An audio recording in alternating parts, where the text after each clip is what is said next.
Okay, part four, and this is the conclusion of my history lesson of the Battle of Hattin. Um, the Battle of Hattin, like I said, many people might not know as well as Waterloo or Stalingrad or D-Day, but it was a very important battle because, and the effect, because it was definitely the turning point of the Crusades.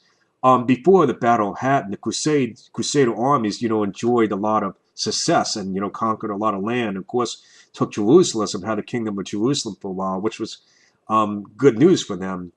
But thanks to the Saladin's clever generalship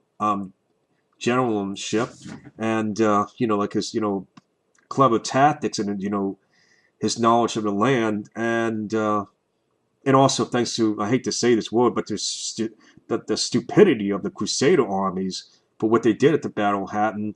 After the Battle of Hattin, that was definitely the turning point in the Crusades. And as a matter of fact, not just it was only not the turning point, but that was like I said before the Battle of Hattin, the Crusaders did I guess you could say they did have an advantage.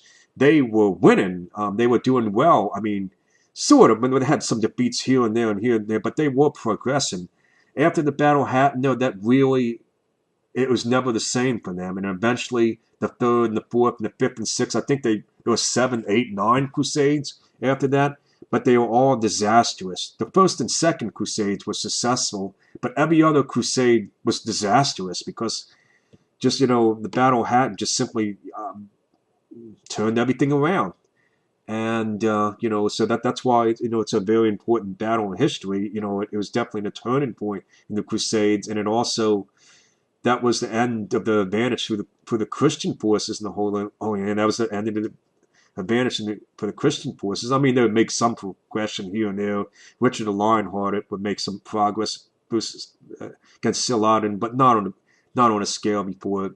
Basically, that was it. They would never enjoy the success they had previously, and which would really turn and for the future, like the Muslims got very strong, Middle East. They're under the one sole religion, Islam. The Muslim force became a very formidable force there. Like first there's Saladin's Muslims, eventually, I believe there's the Turks, who eventually took power, and Turks, and of course the Ottoman Empire.